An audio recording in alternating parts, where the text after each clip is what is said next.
você que está também na live e você que estará com a gente aí através da mídia, do YouTube, também sejam abençoados em o nome do Senhor Jesus, o Nazareno.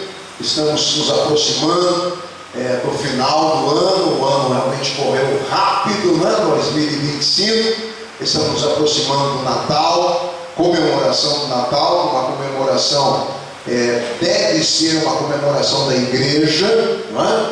E tem sido mais uma comemoração familiar. As famílias comemoram o Natal de forma fraternal, de forma comercial, não é? Tanto é que o comércio abre até o domingo, não é? O dia inteiro esperando as famílias para adquirirem os produtos que virão como presentes, né, para filhos, para netos, né, enfim, para as pessoas da família, mas infelizmente alguns não lembram-se de que a comemoração natalina é uma comemoração do Senhor Jesus, porque o Senhor Jesus nasceu, não é? Ele nasceu, muito embora não seja exatamente nesta data de 25 de dezembro, porque 25 de dezembro realmente é uma data imposta pelo Império Romano, é uma data bastante comercial, mas independente se eles colocaram a data em 25 de dezembro, o que nós sabemos é que Jesus nasceu, e nós precisamos estar comemorando o nascimento de Jesus. Assentados como estão, Bíblia no Evangelho de Jesus Cristo, segundo escrevera o evangelista São Marcos, no capítulo 8, versículo 1 a seguir.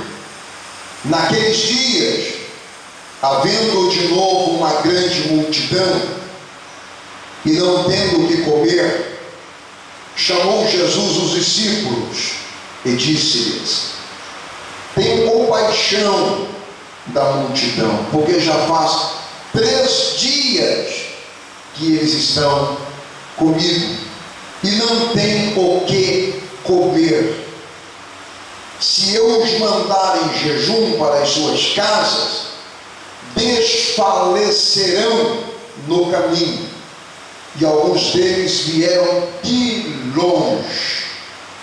E seus discípulos lhe responderam: donde poderá alguém satisfazê-los de pão aqui no deserto?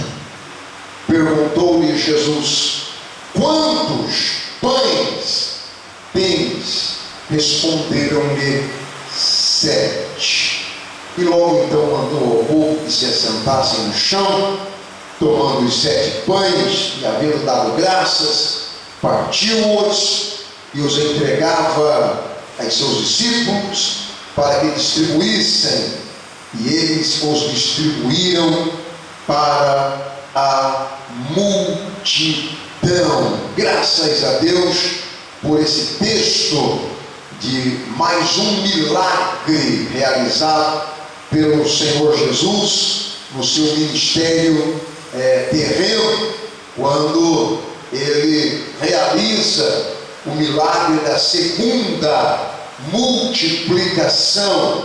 A primeira multiplicação, um menino tinha um lanche, né? Tinha pães e tinha peixes, e ele então deu de comer com 5 pães e 2 peixinhos. Ele deu de comer para mais de 20.000 pessoas, porque só homens tinha 5.000, mas crianças e mulheres. Os eruditos bíblicos dizem que passava de 20.000 pessoas e ainda sobraram 12 cestos cheios. Agora, na segunda vez, Jesus está num deserto, num lugar desértico, e ele começa a ministrar. Jesus gostava de ficar tempo ministrando. Ele não se importava com o horário, ele ficava mais ligado ao tempo rema do que o Cronos. O Cronos é aquele que você fica olhando para ver se já vai dar 9 horas. O assembleiano é o tal das 9 horas. Aqui na ADN são 8, né? 8h15. A gente conclui porque começamos às 18 horas o culto. Mas Jesus não se importava muito, não, com a conclusão da mensagem. Pasmem vocês. Jesus começou uma ministração, uma mensagem, e ele demorou 3 dias para concluir aquela mensagem. 3 dias. E ele então fez jejum 3 dias, não comeu, e quem estava ali com ele teve que fazer a mesma coisa. Jejuaram com Jesus, não comeram, mas também não voltaram embora murmurando. Estavam naquele deserto ficaram. Jesus então, ele chama os seus discípulos e ele diz para os discípulos: eu tenho compaixão dessa multidão, porque a minha mensagem durou 3 dias, e esse povo está com fome. Quer dizer, depois de 3 dias é que ele foi analisar que o povo estaria com fome, mas está bom. De qualquer forma, disse: o povo está com fome. Se eu liberar esse povo para voltar para suas casas com fome desse jeito, eles vão desfalecer no meio do caminho.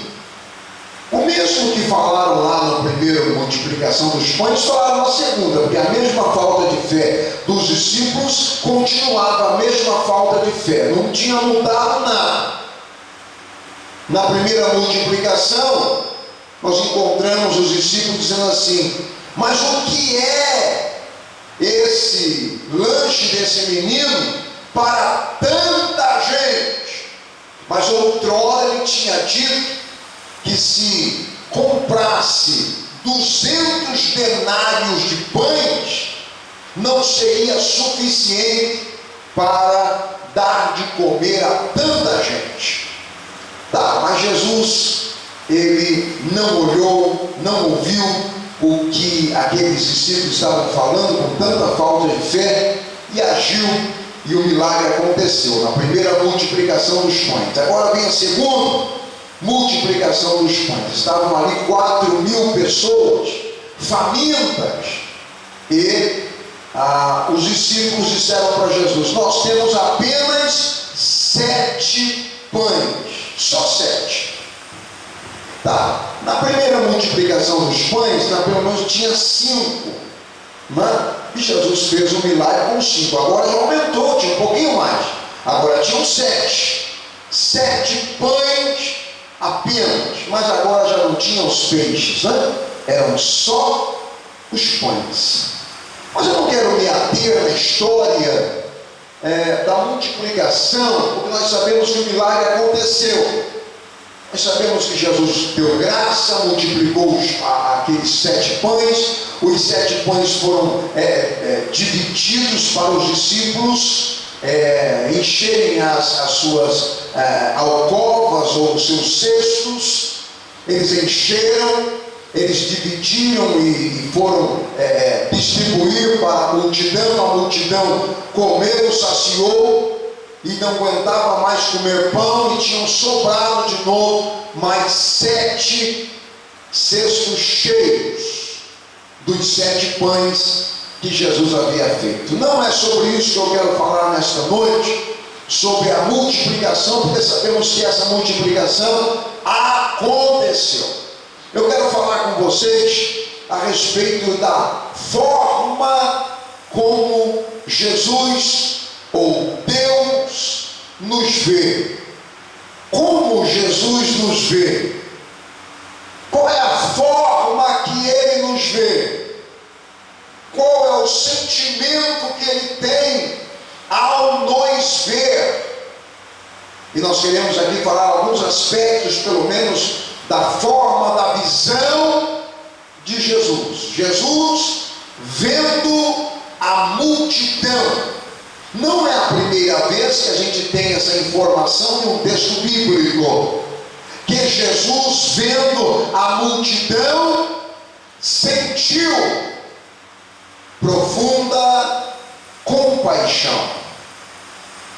Jesus, vendo aquela multidão, teve compaixão da multidão. A primeira coisa que deve acontecer para sequencialmente haver compaixão é o olhar, é o ver, porque aquilo que nós vemos, o coração sente. Tem um ditado popular, e é uma verdade: aquilo que o olho não vê, o coração não sente. É um ditado popular, mas é uma realidade. Jesus estava diante de 4.000 pessoas.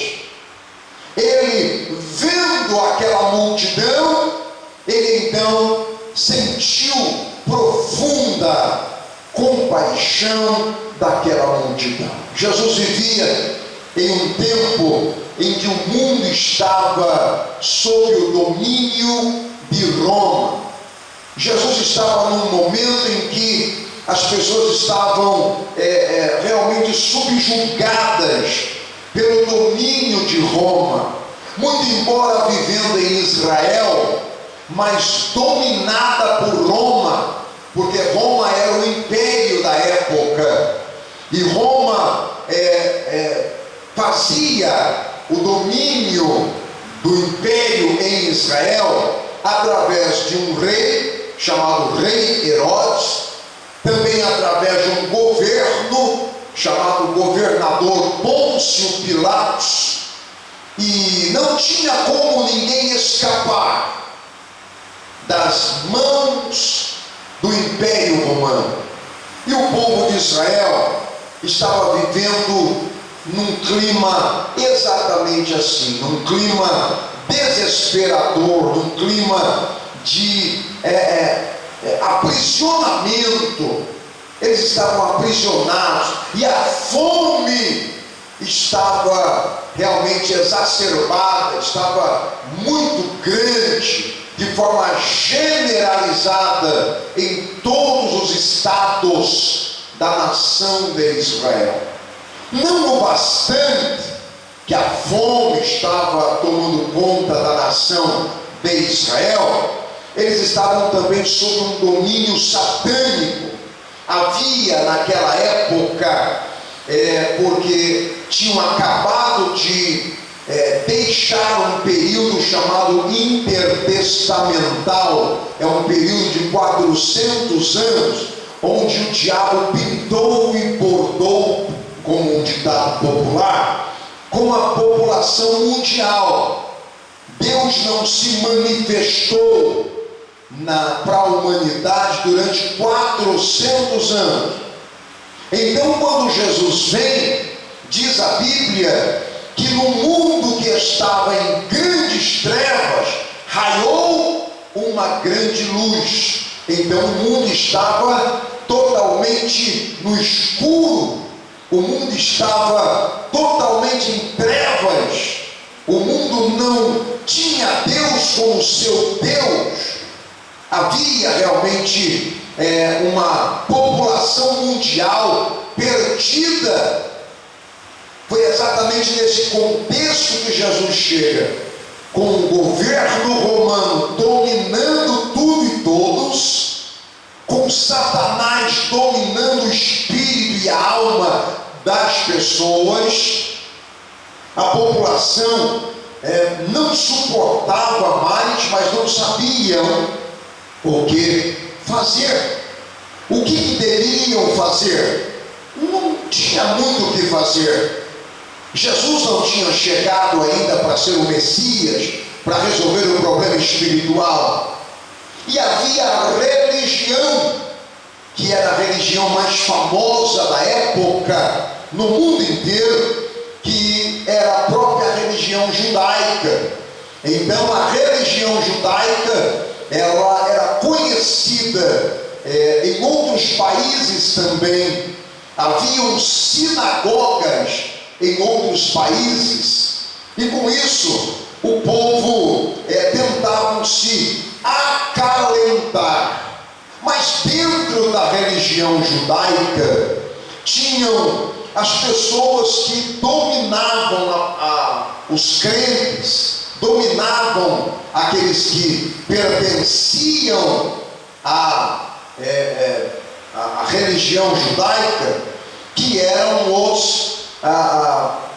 o que Jesus chamou de hipócritas, né? Jesus chama essa turma aí de hipócritas, que eram os fariseus. Os fariseus eram homens que estudavam a Bíblia, estudavam a Torá, guardavam a lei. Chama-se fariseus porque aqueles que guardam uma lei mosaica era o grupo dos fariseus. Os fariseus gostavam de sair nas praças e serem vistos pelos homens. Os fariseus, eles diziam que não podia muita coisa de regras dentro do judaísmo, mas eles mesmos faziam às escondidas. Havia muito roubo dentro da religião judaica. Um dos roubos que Jesus detectou que estava havendo lá era a venda de animais dentro do templo, venda de pombos, venda de cordeiros, de carneiros, vendas de bois que eram sacrificados lá no templo, mas o próprio templo vendia para lucrar. Se o templo não vendia, mas autorizava quem vendesse, e eles queriam uma comissão, então Jesus chegou e viu que o mundo estava realmente perdido, porque Roma estava dominando a população mundial. Satanás, o opositor de Deus, também colocando trevas no mundo e dominando as pessoas no seu espírito. E agora a população que iam para Deus através da religião judaica, agora estava sendo dominada pelos fariseus, que não eram sinceros. A palavra sincero significa sincera. É a pessoa que não tem a maquiagem, não tem uma máscara. É a pessoa que cai a máscara. E eu não estou me referindo aqui à maquiagem feminina, não. Eu estou aqui me referindo a algo espiritual, a maquiagem do caráter, tá bem? Muito bem. Senão, mas o pastor estava falando contra a maquiagem. Não estou, não. Maqueia aí, irmãs, muito bonitinho para a glória de Deus, tá bom? Muito bem. E aí, essas forças satânicas e o problema que havia dentro do templo fazia com que essas pessoas ficassem mais desanimadas ainda, e então montaram grupos para tentar se desvencilhar do Império Romano, grupos para tentar se desvencilhar do próprio templo, e também queriam ficar livres das astutas e ciladas do diabo, mas não conseguiam, porque estavam em densas trevas.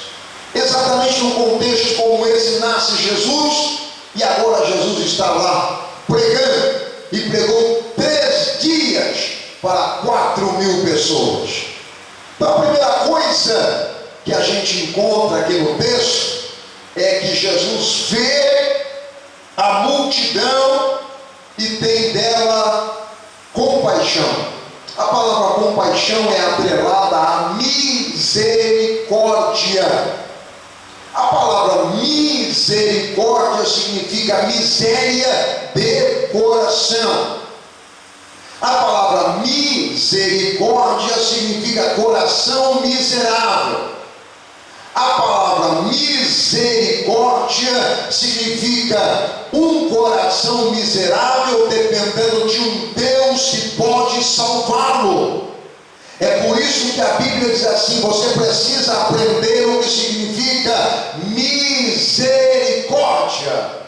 A Bíblia diz assim: miserável homem que sou, Paulo disse, quem me livrará do corpo desta morte?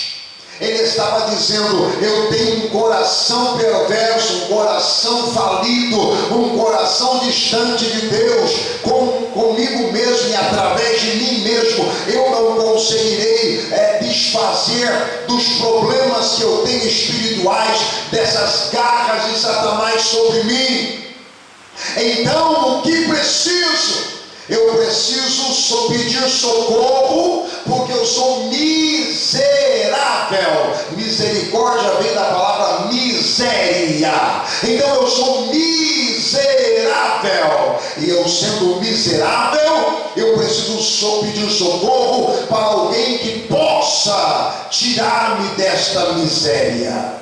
Jeremias ensinando-nos, Deus falando com ele ensina-nos dizendo que nós devemos nos ater a Deus, porque são as misericórdias, quer dizer, socorro para o miserável, socorro de Deus para quem é miserável. Um miserável tem uma vida condenada à morte.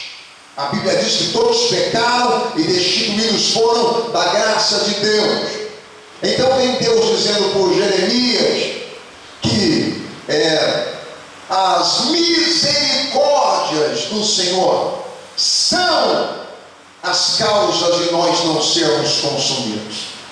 A misericórdia também pode ser atrelada e interpretada por graça, favor de Deus.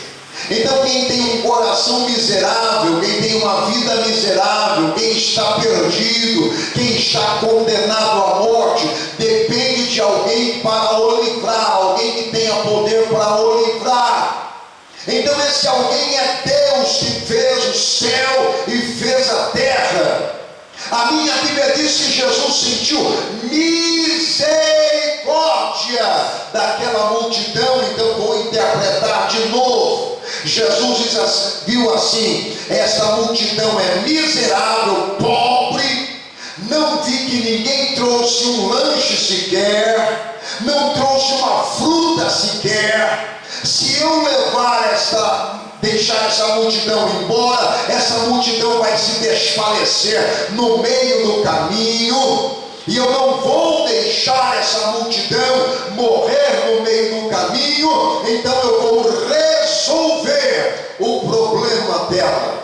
Primeira atitude de Jesus, que ele vê não como o homem vê. O homem libera a pessoa com fome. Jesus não libera ninguém com fome. Jesus, ele olha para a minha necessidade. Jesus, ele olha para a sua necessidade. Jesus, ele vê a multidão e tem dela compaixão. Jesus vê a multidão e tem da multidão misericórdia.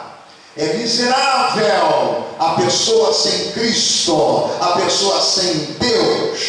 O que Deus faz então? Dentro da palavra misericórdia, miséria tem coração. Deus pega o coração miserável do homem e coloca dentro do quê? Do seu coração. Agora nós não temos mais nenhuma necessidade de sofrer, porque nós vamos morrer. Agora não morreremos mais, porque agora nós vamos estar escondidos dentro do coração de Deus. Quem vai fazer por nós é Deus, quem vai agir por nós é Deus, quem vai trabalhar por nós é Deus, quem vai lutar por nós é Deus, quem vai guerrear contra o diabo por nós é Deus. Ninguém poderá mais nos tocar, porque ele teve de nós misericórdia. Então as misericórdias do Senhor são as causas de nós não sermos consumidos. Por quê? Porque Ele coloca-nos dentro do seu próprio coração. Nós estaremos guardados dentro de Deus. A Bíblia diz que a base do trono de Deus é justiça e paz. Existe o juízo, existe a justiça e existe a misericórdia. A base do trono de Deus, a base do reino de Deus está a misericórdia. Antes de Ele agir contra alguém, Ele age com misericórdia.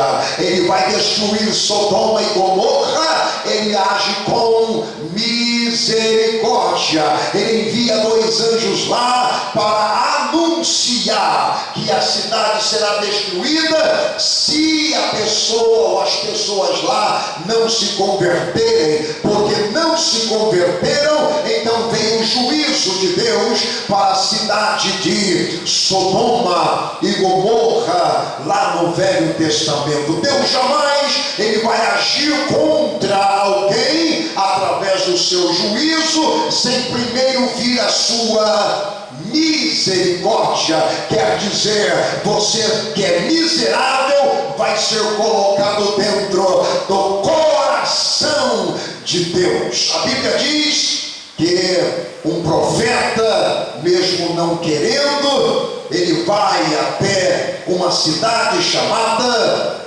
Nínive, e esse profeta prega 3 dias lá, torcendo para ninguém se converter, torcendo para ninguém dar ouvido, porque ele via a cidade, a forma que ele via a cidade era uma forma de sentença de morte.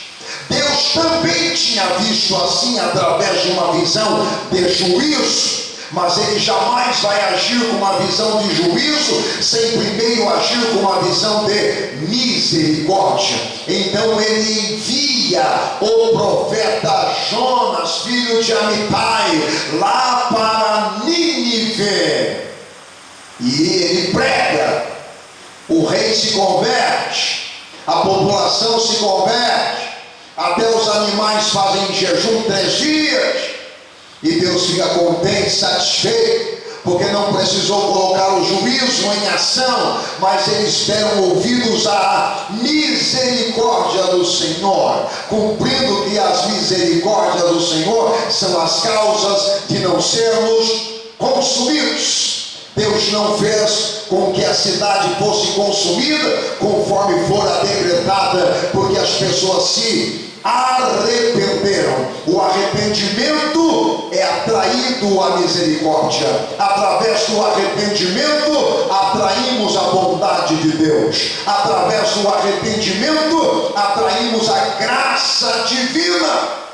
E aquela população ninivita, eles ouviram a voz do Jonas, atenderam a voz do Jonas e se converteram ao Deus de Israel, e Deus salva 120.000 pessoas através da sua misericórdia. Pegou um povo miserável, um povo condenado ao inferno, um povo matador de profetas, um povo que era perseguidor do povo de Israel, e salva esse povo por causa da sua misericórdia, por causa da sua compaixão. Jesus, vendo a multidão, teve íntima compaixão, íntima misericórdia. Muito bem. A segunda vez, ou segunda atitude de Jesus, da visão de Jesus, que não é como a gente vê. A gente olha o exterior, a gente olha o que o nosso olho nu ele consegue enxergar, mas Deus não vê como o homem vê. Deus não enxerga assim. Por diversas vezes Jesus ele demonstrou para nós no seu ministério terreno que ele não olha como o homem vê, como o homem enxerga. Lá no Velho Testamento nós encontramos um profeta que ele viu um filho de Jessé e ficou todo maravilhado com o filho de Jessé, e já pegou o chifre cheio de azeite, já ia derramando na cabeça do primeiro que chegou. Esse moço é bonito, é robusto, é um moço descontraído, falante, ele será o rei em Israel. Mas não, Deus dizia, não é esse o homem. E quando passaram todos os filhos de Jessé, o Samuel pergunta: acabaram os seus filhos? Acabaram os mancebos? E ele diz: tem um mais, um caçulinha. Ele fica lá cuidando das ovelhas malhadas, lá no campo. Então manda chamar ele, porque nós não vamos nos assentar aqui enquanto ele não chegar. Mas o próprio Samuel via de forma normal, natural, não teve visão de Deus. Então Deus, ele não vê como o homem vê. Deus, ele vê o coração. Deus, ele analisa o coração. O homem peca constantemente porque ele vê as coisas e analisa as coisas e faz uma análise, uma interpretação da pessoa, olhando a pessoa, olhando as atitudes da pessoa. Mas Deus vê coração. Deus perscruta a alma. Deus, ele tem um olhar muito mais profundo do que nós, porque nós só conseguimos olhar o superficial, mas Deus, ele olha o que está no íntimo da nossa alma. Segunda atitude é que a gente não consegue olhar e dizer aquele serve, mas Jesus olhava e dizia: aquele também ainda serve, vem. Para ter uma ideia, ele chamou e disse que podia ficar com ele até o Judas, que depois o traiu e o vendeu por 30 moedas de prata. Talvez nós não chamaríamos o Judas, mas ele sendo Deus, 100% homem, 100% Deus, ele conhecia o coração de Judas e quis ajudar o Judas, para o Judas não sair, não passar por tudo aquilo que estava previsto. Mas infelizmente o Judas se perdeu, não se arrependeu e tirou a sua própria vida. Mas Jesus chamou Judas de amigo até da última hora. Amigo, a que viestes? Para Judas, porque ele vê não como a gente vê. O Pedro xinga Jesus, maltrata Jesus, esculhamba com o nome de Jesus, diz que não conhecia Jesus, não conhece esse homem não, já se colocar com um nome desse, teu nome é Zelá, rapaz, porque a mulher lá no pátio falou assim: você é um deles, eu conheço, você fala como eles, você anda como eles, você se veste como eles, o teu tamanho de cabelo é igual deles, e até o jeitinho de andar é igual deles. E o Pedro: não, de jeito nenhum, rapaz. Você acha que eu vou andar com essa corcha? Vou andar com essa raça nada? Eu nunca vi esse homem. Não foi? Claro que foi.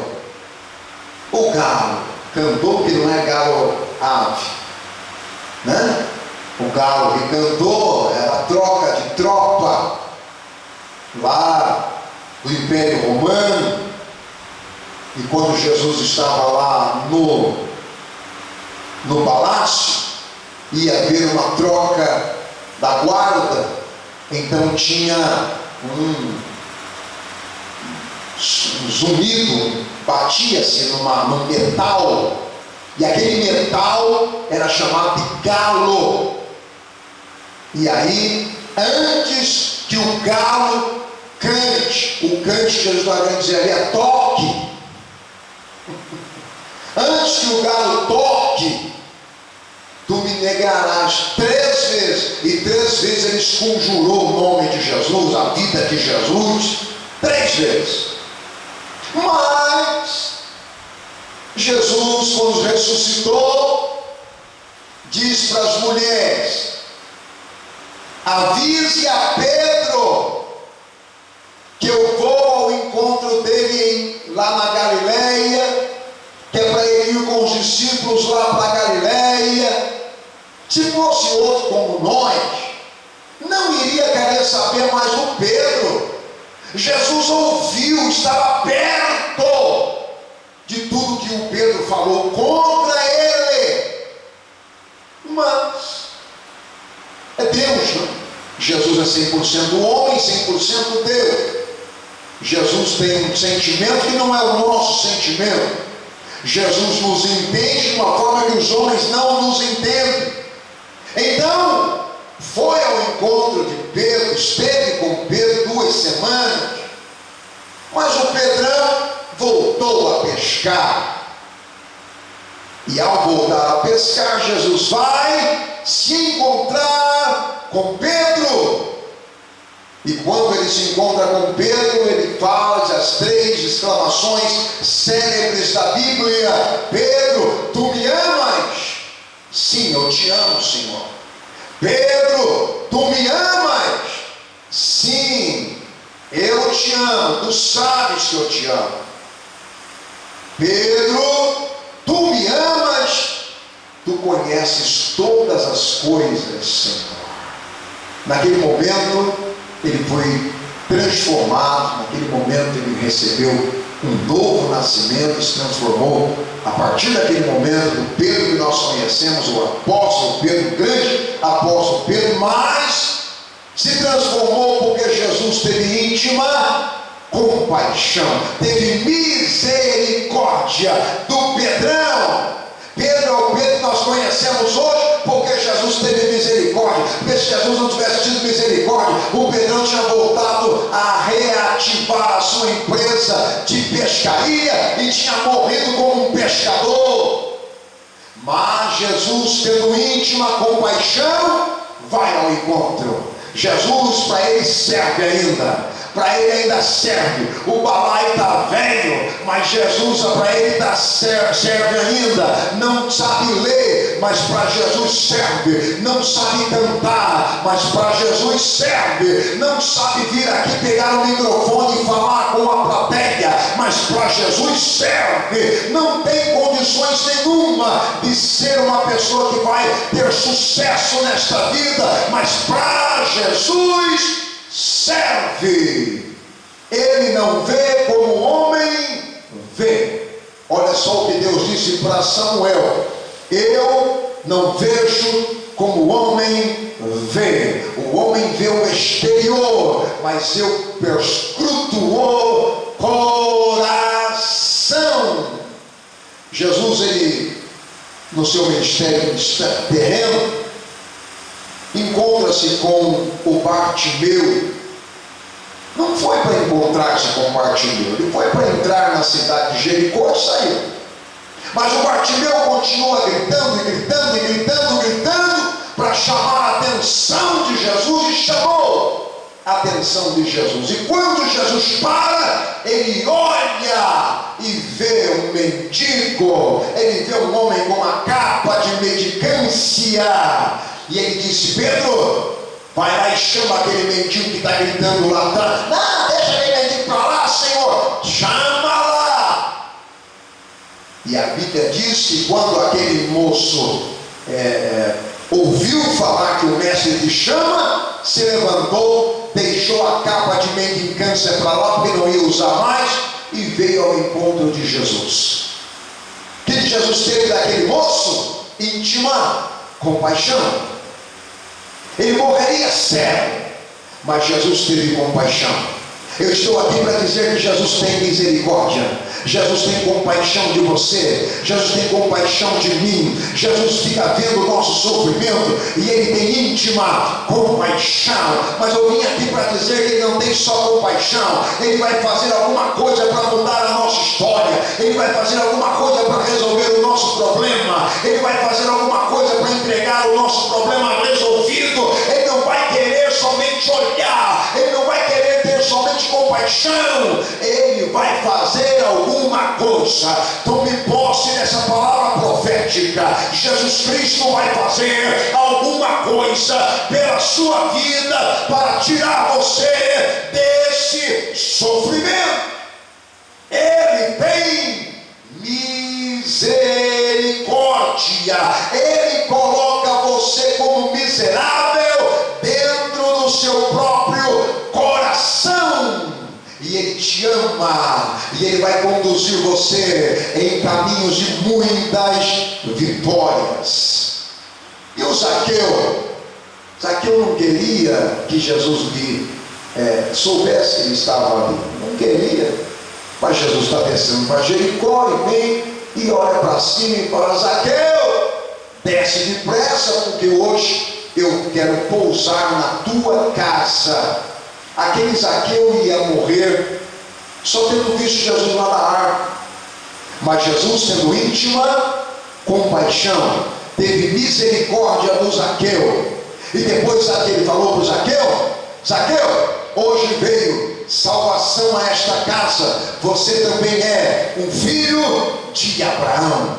Deus quer mudar a sua história. Ele não quer somente te ver, Ele quer mudar a sua história por meio da compaixão, por meio da misericórdia.